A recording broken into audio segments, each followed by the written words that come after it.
Hey, hey, hey, explorador da alma! Seja bem-vindo, meu irmão, minha irmã em Cristo. Dou-vos as boas-vindas à segunda milha da jornada Propósito Meia-Idade.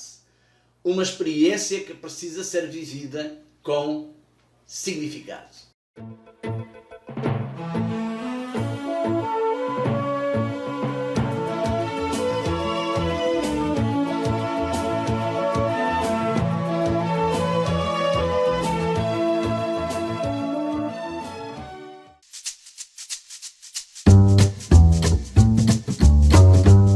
E se você está acompanhando esta jornada e assistindo este vídeo, com certeza, ou pelo menos não deve ser um adolescente. Mas, apesar de você não ser um adolescente, você tem consciência que tem os mesmos problemas, as mesmas complexidades que um adolescente. E se não tomar cuidado, vai fazer o mesmo que um adolescente costuma fazer, que é arranjar mais problemas. E você sabe porque é que você disse? É porque eu já vesti a pele de ambos. Eu já fui adolescente e hoje estou na meia-idade já há alguns anos. Ok? E eu gostaria de começar esta segunda jornada colocando-lhe algumas perguntas que eu gostaria que você se respondesse a si mesmo. Ok? A primeira delas é: você se considera uma pessoa inteligente? Você tem consciência que tem capacidade e competência para evoluir na sua área? Você costuma dar o seu melhor em tudo o que faz? E costuma fazer com excelência tudo o que se compromete a fazer? Você é responsável, tem iniciativa, é criativo, tem espírito de sacrifício, é resiliente, é persistente? Então porquê que será que você ainda não é, não faz e não tem o que deseja? O que está empatando você em seu caminho para ainda não ter alcançado o sucesso e a realização que você tanto almeja? Responda estas perguntas para si mesmo. Pode ser que as respostas ajudem você a entender. Porque se as respostas a estas questões não foram boas, não foram as mais favoráveis, então a minha sugestão é que aproveite este momento para dar mais atenção aos seus valores pessoais. Pois de forma consciente e principalmente de forma inconsciente, os seus valores pessoais podem estar impedindo você de ser, de fazer e de ter o que deseja. Você pode não acreditar, mas os seus valores pessoais influenciam e muito os seus resultados. Resultados bons ou ruins no seu negócio, nos seus relacionamentos, na sua área profissional, na sua vida financeira e até na sua saúde física e mental, tem tudo a ver com a influência que os seus valores pessoais têm sobre si. Por isso a minha sugestão é que esteja muito atento a eles. E você vai perceber o que eu quero dizer lá mais para o final deste vídeo. Ok? E neste vídeo eu gostaria de falar um pouco das complexidades naturais da meia-idade e partilhar com você algumas sugestões de como dar a volta por cima, superando-as através de uma conscientização e uma readaptação dos seus valores pessoais, que eu também entendo como softwares mentais. Ok?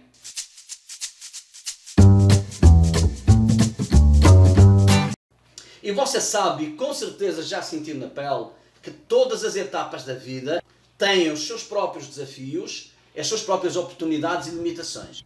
No entanto, o que às vezes passa despercebido, pelo menos à maioria de nós, é que ao longo da nossa vida existem duas fases que se destacam das demais fases pelas suas complexidades.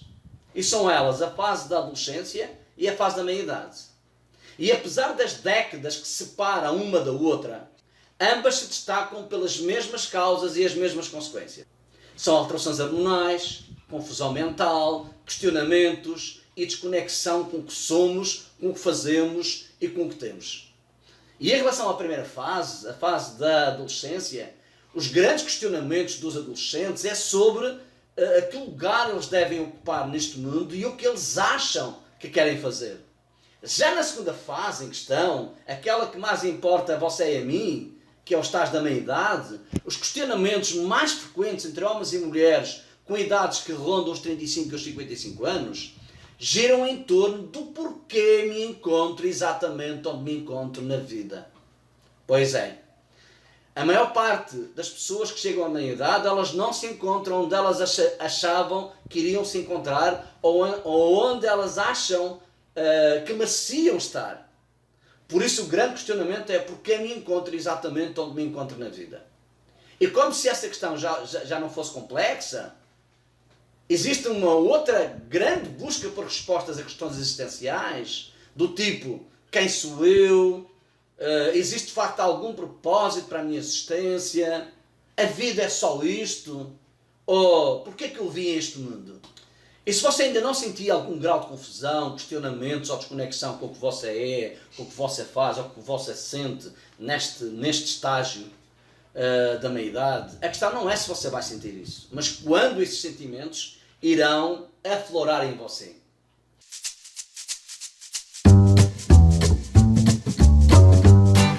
E se você já chegou à meia-idade, o que eu vou falar já a seguir, com certeza e lamentavelmente não soará estranho aos seus ouvidos. E permita-me que eu faça algumas referências para você entender melhor aquilo que eu vou explicar ao longo do vídeo. E nessas referências, para ser mais assertivo, eu vou-lhes dar nomes e até referências profissionais. E a primeira referência é sobre o caso do António, de 35 anos, que carrega já há algum tempo uma enorme insatisfação profissional, por não se sentir mais valorizado nem tão desafiado com aquilo que ele faz profissionalmente. Ou o caso do William, com 52 anos, que se sente extremamente frustrado com as suas funções na empresa e anda muito incomodado com o ambiente que ele considera extremamente negativo. E, segundo ele, a sua grande vontade era chutar o balde, pedir a conta e se lançar num novo desafio. A única coisa que impede o William de fazer isso é um medo que ele sente quando pensa em uma nova recolocação no mercado em função da sua idade. Eu lembro também do caso da Catarina, de 47 anos, que confessa o quanto lhe assusta o facto da velocidade com que ela sente o tempo passar. E quando ela para refletir ou fazer uma retrospectiva da sua vida, ela se dá conta que ainda não realizou nem metade do que ela sonhou ou do que ela imaginava que iria conseguir nesta altura do campeonato. E isso a deixa extremamente assustada.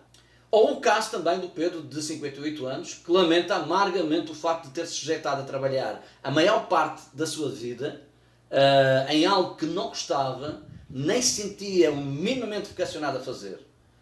Mas ele fez este sacrifício imaginando que nesta idade, na idade entre os 35 e os 55 anos, no estágio da meia-idade, ele poderia começar a pensar em gozar a vida.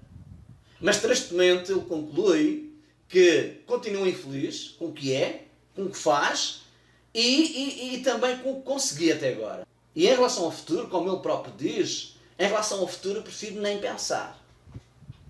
E um pouco como o Pedro, o Fernando, de 62 anos, também se sente um grande desânimo com a sua realidade atual. Inclusive ele confessa que a sua autoimagem é de um fracassado, considerando tudo o que ele fez e o que ele conseguia até então.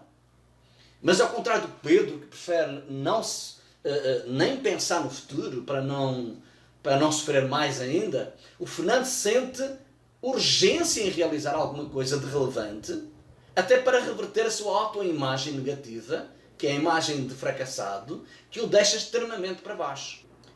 Lembro-me também da Renata, de 53 anos, que está sofrendo o típico caso da síndrome do ninho vazio. E se você foi o progenitor mais ativo na criação dos seus filhos e no cuidado do lar, e nesse papel você precisou de fazer muitos sacrifícios, inclusive abandonar-se a si mesmo, você vai entender o vazio e o sentimento de injustiça que ela agora está sentindo. E segundo palavras da própria Renata, ela precisou enterrar muitos dos seus sonhos e muitos dos seus objetivos para se dedicar a cuidar dos filhos e do marido. Ela hoje confessa que, apesar de amar muito a sua família, por 25 anos ela se sentiu como uma refém na sua própria casa, pela sua própria família. E agora, nesta etapa de vida, os filhos ganharam asas, saíram de casa, deixando a Renata numa profunda crise de identidade e emocionalmente perdida pela ausência do propósito nos últimos anos lhe serviu de norte. No caso dela foi ser mãe a tempo inteiro. Como ela própria diz, agora o silêncio lá em casa tornou-se dolorosamente ensurdecedor. Imagino. Já o Heitor é o típico caso do executivo que de repente aos 57 anos se sente desconectado emocionalmente com os fins e objetivos da sua carreira, e essa desconexão emocional com a profissão aflorou nele uma mistura de culpa e apelo para dedicar mais tempo à família e ao lazer, coisa que ele muito esqueceu ao longo dos anos. Mas, como ele próprio diz, eu sinceramente não estou sabendo por onde começar, porque existe uma rotina que me acostumei durante anos e padrões de trabalho que me está sendo difícil de fazer qualquer alteração neles. E ao contrário do Heitor, que deseja encontrar uma forma de dividir o tempo entre o escritório e a família, já a Fátima está em depressão pelo facto de estar em casa sem trabalhar há tempo demais. Há 3 anos e meio a empresa onde a Fátima trabalhava dispensou e desde então ela tentou de todas as formas voltar a ser recolocada no mercado de trabalho, mas até agora sem qualquer êxito.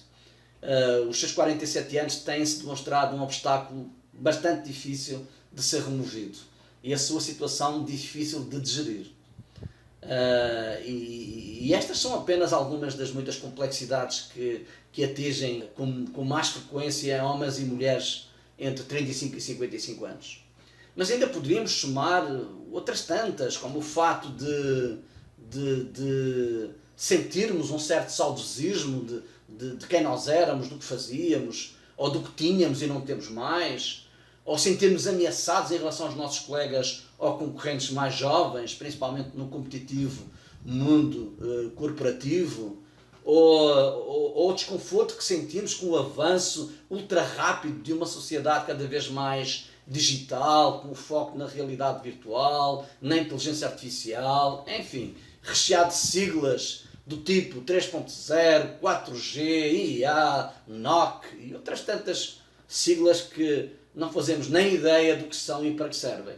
Mas enfim, mas uma coisa nós temos que nos convencer rapidamente. Nós precisamos aprender e a conviver e nos readaptarmos às mudanças e às ameaças próprias do nosso tempo.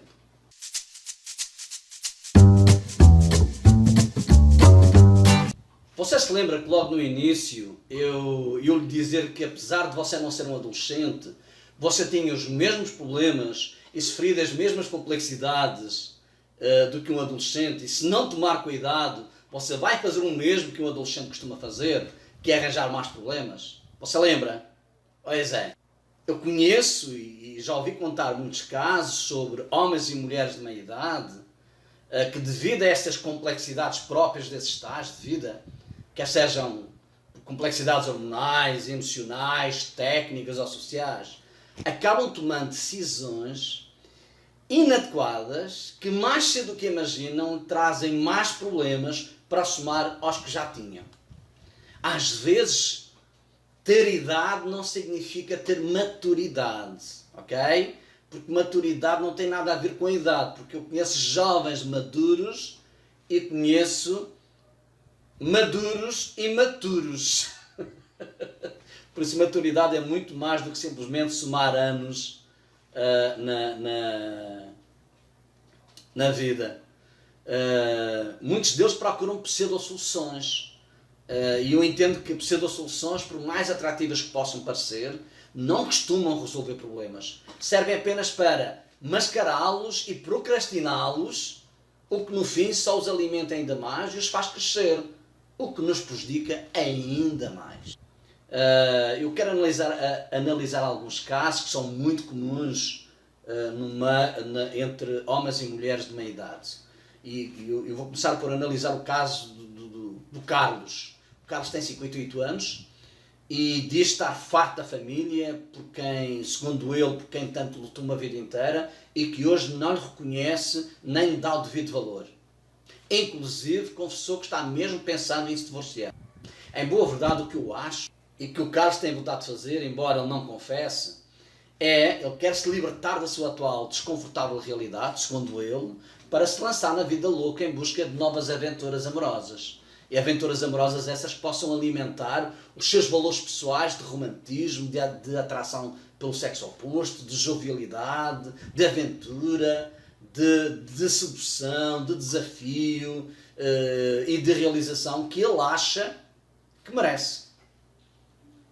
Na verdade, os nossos valores pessoais são estágios, são estados de espírito. Os valores pessoais são os mais digníssimos representantes daquilo que nós consideramos ser importante para nós num determinado tempo da nossa vida.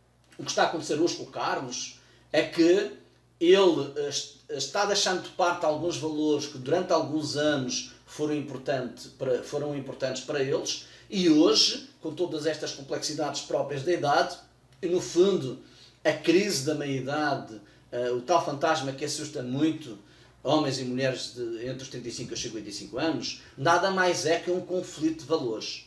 São um conflito entre valores que eram importantes até um determinado momento e outros valores que a partir desse momento passam a ser importantes. Só que uns têm que substituir os outros. E é exatamente nessa substituição de valores pessoais que muita gente, por não saber como substituí-los de uma forma serena, de uma forma pacífica, tomando o caminho de menor resistência, acabam entrando em crise e prejudicando-se a elas e todas as pessoas que estão ao seu redor. E se você é igual a Carlos, que se sente emocionalmente arrasado ou arrasada, e vem secretamente alimentando a ideia de se divorciar por se sentir sufocada com o seu casamento, se você está-se a sentir refém do seu cônjuge, dos seus filhos, ou refém do financiamento da casa, o financiamento do carro, da mensalidade da faculdade, do plano de saúde da sogra, da ração do cão e do gato, e só por isso você está ponderando, está colocando em xeque o seu casamento, então a pergunta que não quero calar para você é: quanto lhe vai custar arcar com os custos e as consequências de um divórcio baseado apenas em seu desconforto emocional? O seu desconforto emocional poderá não ser propriamente reflexo da realidade que você está a viver, mas simplesmente reflexo da forma como você está a viver essa mesma realidade, com provavelmente novos valores ou naquela fase de substituição de valores pessoais. Ok? Por isso tome muito cuidado com as decisões que vai tomar. Costuma-se dizer que não devemos tomar grandes decisões quando estamos muito felizes e muito infelizes. Então, avalie bem se você não está num desses opostos. Se você é dos tais que vive uma crise de propósito profissional, por não se sentir mais conectado emocionalmente com os fins ou com os objetivos da sua carreira, da sua empresa ou do seu negócio, e a ida para o trabalho a cada segunda-feira mais se parece com um corredor da morte para um condenado, ou os seus finais de semana são cada vez mais parecidos com aquelas saidinhas temporárias do presídio, que forçosamente você tem que voltar na segunda-feira para a sua cela, para a sua condenação, e por isso você está pensando em mudar de emprego, de carreira ou de negócio. Está tudo bem até aí, desde que você tenha uma orientação e faça, nesse sentido, um plano de transição. Senão, pode ser que a coisa piore. Ok? E se a sua pretensão é apenas dar um salto no escuro a fim de explorar o novo e o diferente, convém que você não esqueça que, além de toda a excitação que acompanha uma novidade, ela também traz consigo muitas incógnitas por desvendar, que muitas vezes elas não são percebidas quando se está a sonhar fazer qualquer mudança. Ok? Ou pior, se você sonha chutar o balde e mandar tudo para o espaço e cair no mundo da aventura da vida louca, a pergunta que não quero calar é: quanto me vai custar, a vários níveis, mandar para o ralo tudo aquilo pela qual lutou uma vida inteira para manter? Só para se lançar num capricho de que não precisa, ou porque está confuso, assustado, sem rumo e sem expectativas de futuro.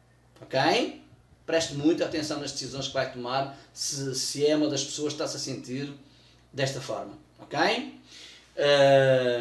Se você for daquelas pessoas que de repente ficam saudosistas sobre quem eram, do que faziam, do que tinham e não têm mais, se dentro de si gritam sonhos, desejos e objetivos que no passado faziam sentido para você, mas que precisaram ser sufocados em favor das demandas do dia-a-dia ou das exigências de sobrevivência, e agora a sua pretensão é libertá-los, custa o custar e doa quem doer. Então a pergunta que não quero calar para você é: quanto vai custar ao seu futuro o tipo de fatura que você vai gerar no seu presente, simplesmente na tentativa de resgatar o seu passado?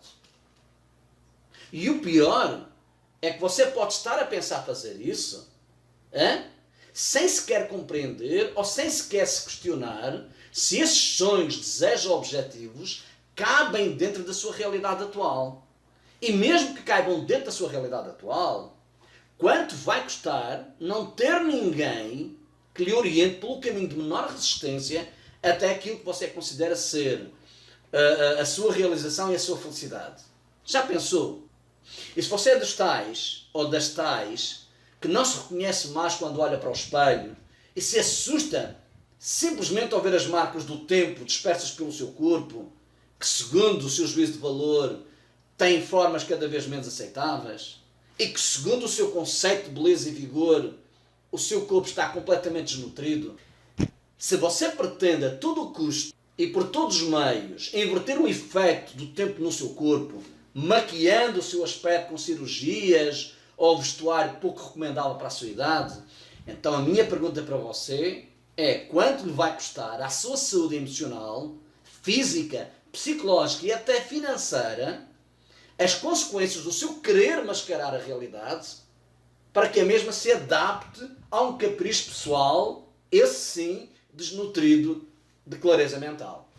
Bom, e se você é um dos tais também que já vem tentando há algum tempo se realizar enquanto profissional ou enquanto empreendedor em sua carreira ou seu negócio e se sentem felizes com os resultados, e apesar de você sentir que é uma pessoa inteligente, que é uma pessoa de fé, que é uma pessoa capacitada, uma pessoa dedicada, e apesar de já ter investido dinheiro e muito tempo na sua vida profissional ou no seu negócio, mesmo assim, por alguma razão que você desconhece, você não consegue sair daquilo a que nós chamamos da rodinha dos hamsters. Então, se você se sente nesse papel ou nessa circunstância, a minha pergunta para você é: quanto lhe vai custar continuar insistindo por tentativa e erro, sem saber pelo menos onde é que efetivamente você está a falhar e sem a orientação para descobrir onde você tem mais probabilidades em acertar? Estas e muitas outras complexidades afetam diariamente milhares e milhares de homens e mulheres com idades que rondam os 35 aos 55 anos.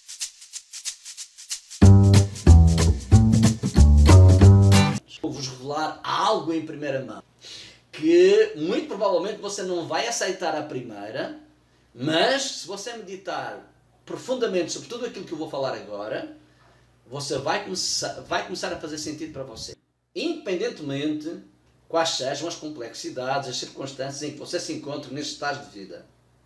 Se eu lhe disser que tudo aquilo que lhe deixa pé da vida não tem nada a ver com aquilo que lhe deixa pé da vida, você vai acreditar?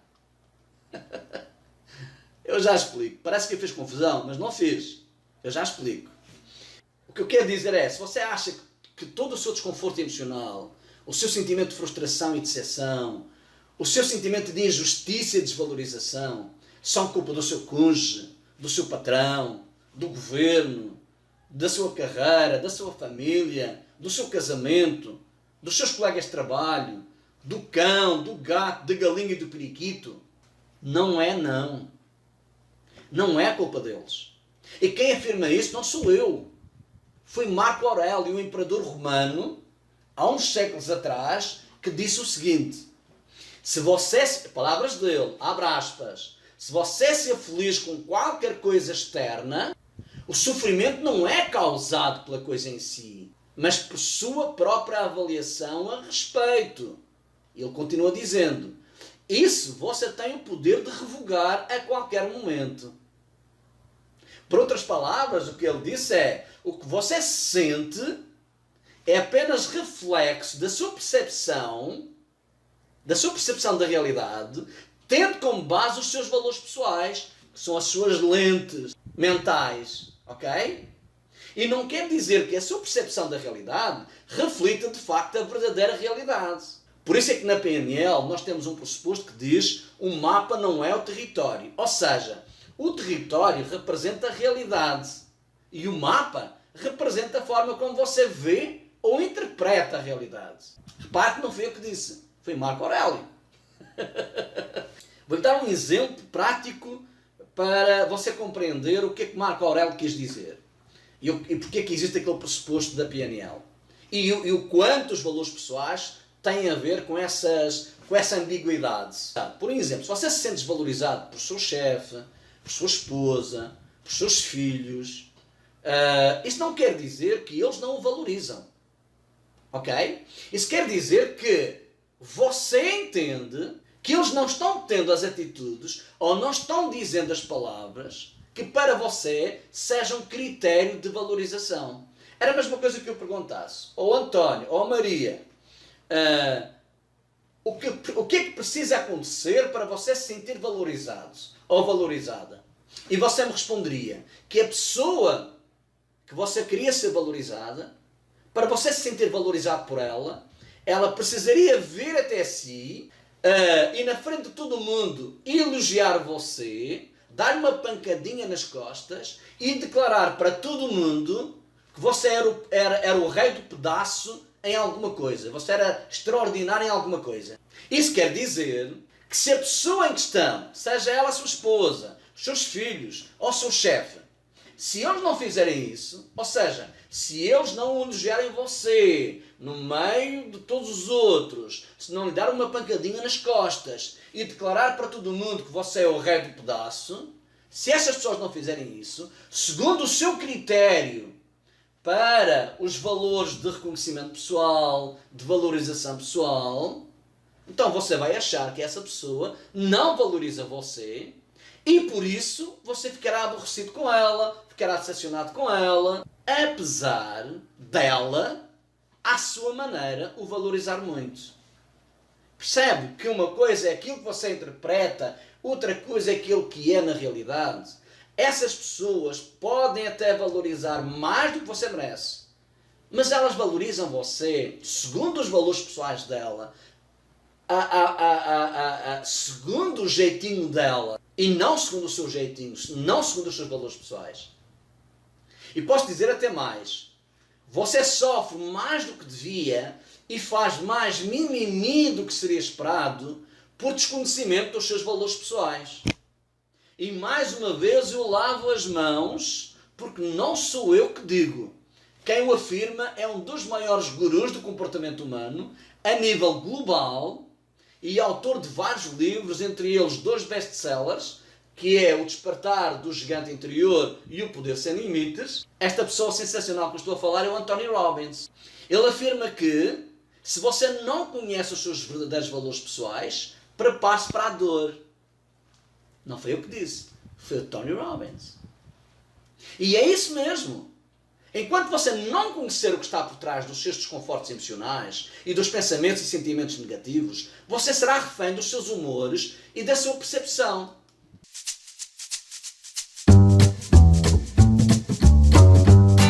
Outra coisa que você precisa estar bem consciente é que a sua realidade de hoje, boa ou ruim, aquela que lhe dá orgulho em evidenciar ou que tanto o faz lamentar, foi você que a criou. De forma consciente ou inconsciente, foi você que o criou, motivado ou motivada pelos seus próprios valores pessoais. Quer seja uma realidade boa, quer seja uma realidade má. E já agora deixe-me fazer um parênteses. Não há valores pessoais bons ou maus, bonitos ou feios, politicamente corretos ou não. Existem valores pessoais e ponto final. O que pode acontecer é que se eles não estiverem adequados, se os seus valores pessoais não estiverem adequados, não tiverem harmonia com os seus objetivos, provavelmente os resultados serão negativos. Mas se os seus valores pessoais estiverem em harmonia com os seus desejos, com os seus objetivos e com os seus desafios, a sua vida será um pedaço do paraíso. Ok? Outro pensador contemporâneo disse o seguinte: as maiores forças impulsionadoras do ser humano são a dor e o prazer. E a fonte de cada uma delas tem a sua origem em seus valores pessoais. Bom, eu aqui não posso lavar as mãos, porque quem afirmou isso foi euzinho, Brígido de Silva, no papel do Dr. Propósito da Silva. Em conclusão, a sequência que você precisa prestar muita atenção daqui para a frente é esta. Os seus valores pessoais criam a sua estrutura de pensamento. A sua estrutura de pensamento, por sua vez, cria os seus sentimentos. Os seus sentimentos, por sua vez, levam a você a ter determinados comportamentos, atitudes e a tomar determinadas decisões. São os determinados comportamentos que você tem, as atitudes e as tomadas de decisões que criam a sua realidade. Então, não vale a pena você se focar na sua realidade, maldizer a sua realidade, tentar mascarar a sua realidade, porque o problema não vai ser resolvido. O problema não está no final da linha. O problema está na origem, que é nos valores pessoais. Então, dependentemente de como está a sua realidade, se ela estiver boa, ótimo, faça mais do mesmo. É sinal que os seus valores pessoais estão em harmonia com aquilo que você deseja e com aquilo que você faz. Se a sua realidade não é aquilo que você quer, não se foque nela. Foque sim naquilo que deu origem, nos últimos anos, a você ter a realidade que tem hoje. Ok?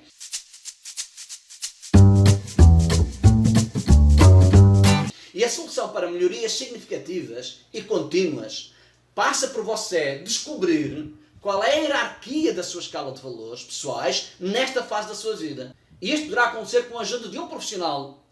Pode ser um coach habilitado, por exemplo, para essa situação. E com a ajuda do mesmo, você terá de adaptar a mesma hierarquia da sua escala de valores mediante os seus atuais objetivos ou atuais desafios ou propósitos. Ou, se os seus atuais objetivos, atuais desafios ou propósitos não são assim, não têm um grande peso, então talvez seja mais fácil você procura, em vez de adaptar a sua escala hierárquica de valores aos seus objetivos, aos seus desafios e aos seus propósitos, se eles não tiverem muito peso, será mais fácil então procurar novos objetivos, novos desafios e novos propósitos, mas desta vez que estejam em harmonia com a sua escala hierárquica de valores pessoais. Entenda porque é que é tão importante. Enquanto que os seus valores pessoais representam a sua essência, a sua identidade, os seus objetivos, os seus desafios, os seus propósitos são frutos dos seus desejos. Eu diria que enquanto um é filho da essência, o outro é filho do ego. E enquanto ambos não estiverem em harmonia, nada de bom irá acontecer. Enquanto a sua escala hierárquica de valores pessoais estiver em conflito com os seus objetivos ou vice-versa, nada de bom poderá acontecer dessa forma. A escala de valores pessoais não é estática. Ela muda várias vezes ao longo da vida e, na maioria das vezes, de forma inconsciente. Aquela que eu chamo da mudança de valores pela dor. E porquê que eu chamo de mudança de valores pela dor? Porque ela tende a acontecer forçada por um catalisador de grande impacto emocional, como um divórcio forçado, um desemprego involuntário, a morte de um parente próximo, a saída dos filhos de casa, uma doença ou um acidente grave, ou outro catalisador que tenha um grande impacto emocional na pessoa. Quando isso acontece, a escala hierárquica de valores acaba por se alterar de livre e espontânea vontade, sem nenhuma interferência consciente da nossa parte. A outra forma de mudar a nossa escala de valores pessoais é aquela que eu chamo de mudança de valores por amor, que é aquela que se faz de propósito, de forma consciente, de forma voluntária, para se adequar a nossa escala hierárquica de valores a uma determinada circunstância, a uma determinada realidade que você tem hoje.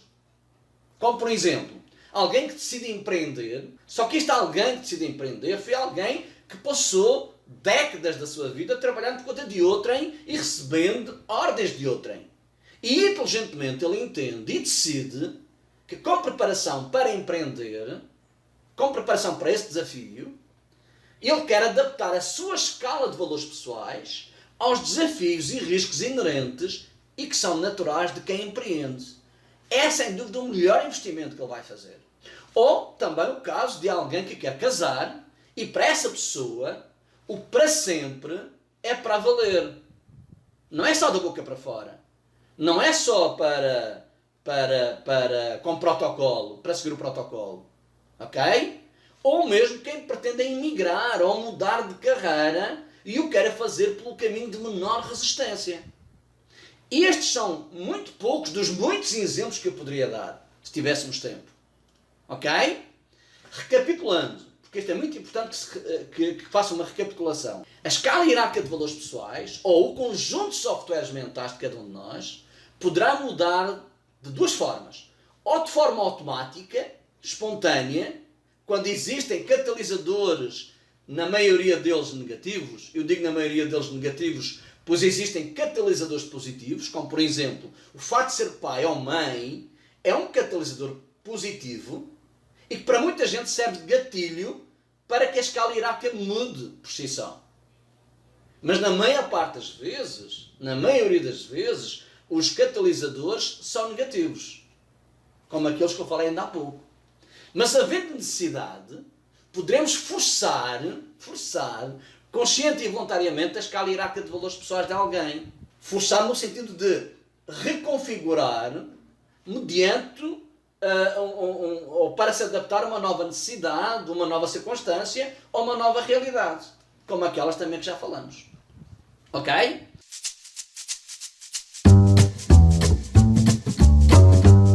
Metaforicamente falando, se nós fôssemos computadores, os nossos valores pessoais seriam os seus respectivos softwares. E vou-lhe dar um exemplo prático, usando uma metáfora também, sobre o que são valores pessoais inadequados ou em conflito e o quanto eles nos prejudicam sem nós darmos conta. Imagino, segundo esta metáfora, imagino o que aconteceria se um contabilista ou um contador em brasileiro se tivesse de trabalhar com um computador equipado com softwares de design.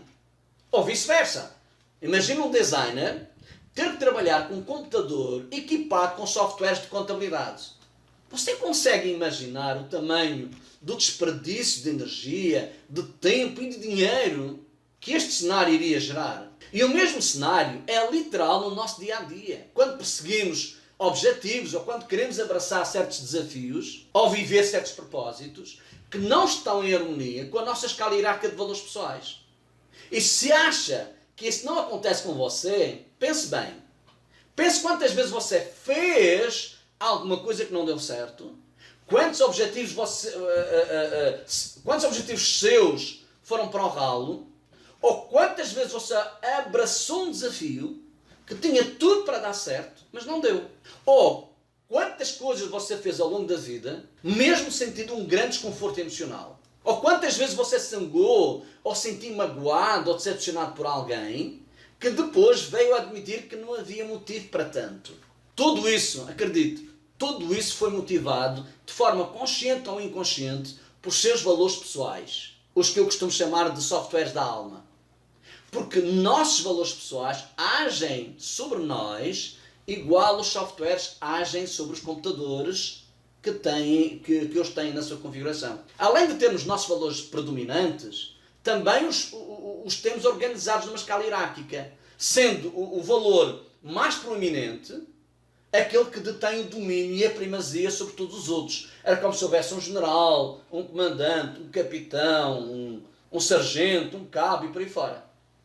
E os com maior proeminência são aqueles que têm maior influência sobre os seus comportamentos, sobre as suas atitudes e sobre as suas tomadas de decisão.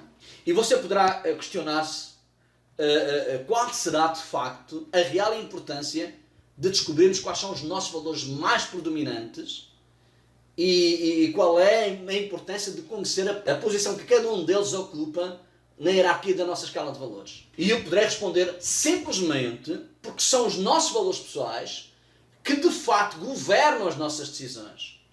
E elas, as nossas decisões, governam as nossas vidas.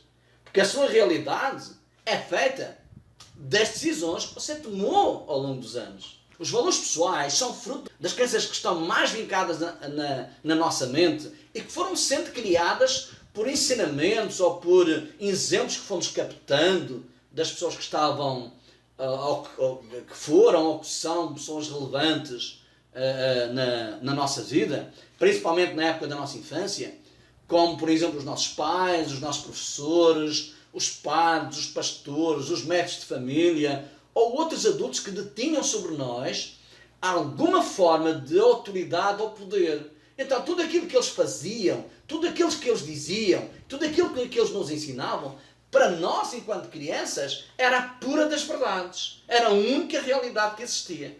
Então nós acabamos criando um conjunto de crenças e muitas delas transformaram num conjunto de valores.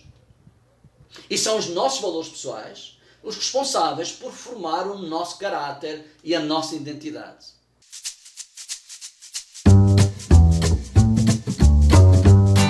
E para terminar, deixe-me falar sobre quais são os quatro grandes, enormes motivos para você conhecer a sua escala hierárquica de valores pessoais. Quando você desperta para quem você é genuinamente enquanto pessoa e percebe porque é que você pensa, porque é que você sente, porque é que você se comporta, porque é que você decide de um determinado jeito ou de uma determinada forma e porque é que dá tanta importância para uma determinada coisa em detrimento de outras também muito importantes. Quando você percebe isso, você ganha um poder enorme. O poder de melhorar os seus relacionamentos em todas as áreas da sua vida. E se você me perguntar como é que isto poderá acontecer, eu responderei que é simples. Quando você estiver consciente dos seus valores pessoais e quando você conhecer a sua respectiva escala hierárquica, você terá a capacidade de saber quem e como escolher as pessoas adequadas nas várias áreas da sua vida. Pessoas essas que possuam valores pessoais, não têm que ser valores pessoais iguais, porque raramente alguém tem os mesmos valores pessoais, com a mesma intensidade, com os mesmos critérios e com as mesmas regras. Mas pelo menos tenham valores pessoais que se harmonizem com os seus. Porque só dessa forma, lidando com pessoas com valores pessoais que se harmonizem bem com os seus relacionamentos serão mais prósperos, mais tranquilos e de longo prazo. Ok? Outra coisa que você pode fazer quando conhece os seus valores pessoais e a hierarquia de cada um deles é tomar decisões mais acertadas em tudo. Quando eu digo em tudo, é em tudo sem exceção. Tomar decisões é uma constante da vida e as tomamos o tempo todo, sejam elas do tipo insignificantes ou altamente determinantes para a nossa felicidade. Podemos até considerar que existe uma lei universal que diz que todo o tipo de decisões que tomamos em nosso dia-a-dia cria a nossa realidade. Assim sendo, saber que decisões tomar em função das nossas prioridades emocionais, daquilo que é fundamental para nós, ou seja, em função dos nossos valores pessoais, é no mínimo um bem de primeira necessidade, é no mínimo uma obrigação, um dever. Talvez você não saiba, mas nós passamos a maior parte do tempo em piloto automático. E dessa forma, os seus valores pessoais, as suas crenças, dominam a seu belo prazer, o seu livre-arbítrio. E daí você toma as decisões, tem comportamentos, tem atitudes, que muitas vezes você sabe que não estão certas, que não foram as mais adequadas, mas mesmo assim volta a repeti-las vezes sem conta. Mesmo sabendo que não devia fazer isso, e mesmo não querendo fazer isso. Mas os seus valores pessoais o obrigam. Agora, tendo claro o que é real e fundamentalmente importante para você, na sua vida, dar-lhe uma profunda liberdade para tomar decisões assertivas e altamente compensadoras. E o que é fundamentalmente importante para você na vida? Os seus valores pessoais são os mais digníssimos representantes. Para uns são a família, para outros é a carreira, para outros é o lazer, para outros é a vida louca, para outros é outra coisa qualquer. A outra coisa que você vai conseguir fazer com muita facilidade, ou com mais facilidade, quando descobrir a sua real escala de valores pessoais, é sofrer menos E reconhecer a felicidade em pequenas coisas. Sofrer por coisas banais, e você com certeza conhece alguém que só que faz um drama por tudo e por nada, mas sofrer por coisas banais, ou conseguir esboçar um sorriso no meio de uma catástrofe pessoal, tudo tem a ver com regras e critérios dos nossos valores pessoais. São regras e critérios que você coloca inconscientemente nos seus valores pessoais. E conhecer essas regras e esses critérios e harmonizá-los com a sua realidade atual é colocar um ponto final na maioria dos seus sofrimentos e realçar a sua felicidade em pequenas coisas. Outra coisa, e por último, outra coisa que também vai ganhar muito quando você conhecer a sua escala hierárquica de valores pessoais, é que você vai poder ter mais sucesso nos negócios e mais realização na carreira. E você, igual que eu, nós sabemos que ser bem-sucedidos em alguma coisa, em alguma carreira, em alguma profissão, em alguma coisa, o que quer que seja que nós façamos, ser bem-sucedido em algo nem sempre é sinónimo de realização. E a prova disso são muitos artistas, atores, autores, pintores, artistas, que têm tudo aquilo que nós julgamos ser necessário para sermos felizes. E, no entanto, estas pessoas são escândalos, estão ligados a drogas, ao álcool, aos escândalos sexuais, a um montão de coisas que não são compatíveis com pessoas bem-sucedidas e realizadas. Até pode ser compatível com uma pessoa bem-sucedida, porque para ser bem-sucedido basta só fazermos bem alguma coisa.